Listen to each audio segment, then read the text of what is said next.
Là, c'est le gros morceau, c'est la méthode pour faire une médiation entre vous, étape par étape. Maintenant que vous avez digéré vos émotions, vous pouvez poser un cadre de médiation en fait pour pouvoir discuter ensemble et décider ensemble sans rejouer le conflit. Les choses qui vont être importantes, c'est que chacun s'exprime sur son vécu sans être interrompu et qu'il y a un temps de parole alterné et relativement équivalent si possible. Quand il y en a un qui a parlé, l'autre résume ce qu'il a compris sans interpréter, sans transformer, sans commenter ni réagir. Ensuite, s'il y a besoin, celui qui a écouté, celui qui vient de reformuler, dit ce sur quoi il a besoin de précision, de compréhension, ou celui qui a été écouté, celui qui vient de dire des choses, précise s'il y a des choses qui ne sont pas complètement claires hein, dans la reformulation et dans l'écoute. Et ensuite, il y a pour chaque item un temps de projection. Ok, si on essaye ensemble de résoudre le problème de celui qui vient de parler, qu'est-ce que nous pourrions proposer pour faire autre chose? L'idée, c'est de vous mettre ensemble euh, du même côté face à un problème que vous avez identifié pour l'un ou l'autre d'entre vous. Okay,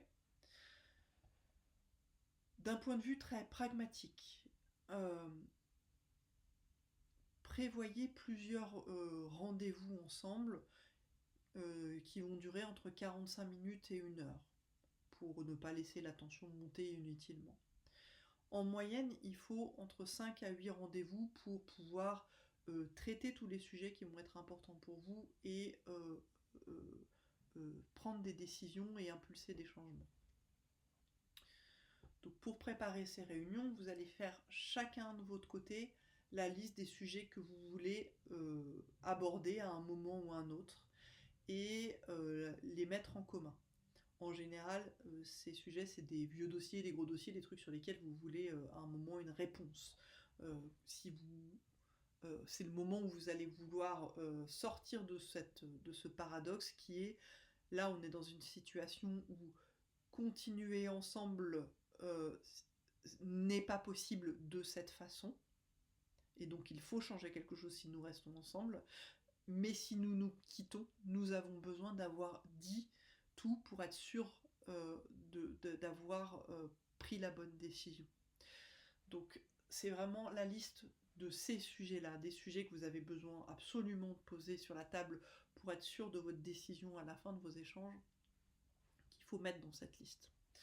Ensuite, vous allez la mettre en commun et vous mettre d'accord sur par quel sujet vous commencez et pour les prioriser, pour vous dire que sur les heures qui viennent, les rendez-vous que vous allez avoir, tous les sujets qui sont importants pour vous, vous allez le traiter un par un.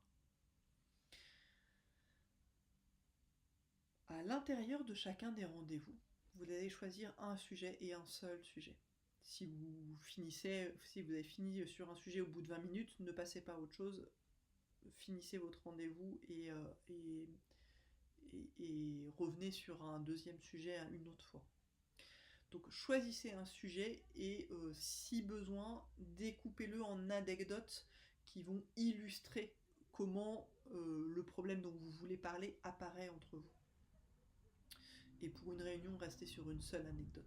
Et donc, sur chacun de ces sujets, de ces anecdotes, vous allez appliquer une séquence qui est euh, comment celui qui a le problème prend la parole, l'autre reformule, pose des questions s'il a besoin de clarté, ou l'autre apporte des précisions si la reformulation correspondait pas tout à fait à ce qu'il voulait dire. Et puis comment vous pouvez trouver une solution par rapport à ce problème.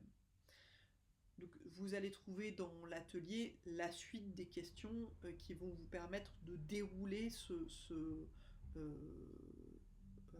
cet échange pour bien identifier le problème et ouvrir vers une solution possible. À chaque réunion, finissez par prendre une petite note. Concluez vos échanges par une sorte de rapport d'étonnement en disant, en laissant chacun dire ok, dans cet échange, je repars avec une information que je n'avais jamais vue comme ça, un point de vue que je n'avais jamais vu chez toi, où j'ai compris ça et j'ai besoin d'y réfléchir. Euh, Repartez, vraiment, fermez vos échanges par je repars avec une impression forte parce que tu as dit ça et je t'avais jamais entendu dire ça. Voilà, c'est vraiment les choses qui vous ont marqué. Clôturez avec ça parce que c'est ces points-là qui sont des pivots de transformation. Quand vous aurez fait tout ce travail de façon très structurée, point par point, sur tous les sujets, vous allez avoir en fait repéré toutes vos boucles relationnelles. Euh, vous aurez commencé à faire, à mettre en place d'autres façons de faire. Vous aurez éventuellement décidé de petits rituels pour alimenter votre relation. Vous aurez aussi défini comment chacun de vous se sent en sécurité dans la relation, qu'est-ce qui lui permet de sentir ça. Ou alors vous aurez décidé d'une pause ou d'une séparation et des conditions dans lesquelles le faire. Euh, vous aurez probablement aussi choisi ensemble comment vous parlez de la situation aux personnes qui sont concernées. Vos enfants par exemple, mais aussi peut-être vos familles respectives, vos amis, etc. Si vous avez besoin d'aide pour tenir ces échanges, parce que c'est quelque chose de difficile à faire soi-même quand même, de garder ces temps de parole en alternance, je vous joins à un prompt ChatGPT qui peut vous permettre d'avoir un médiateur et qui permet de fluidifier ces temps de parole.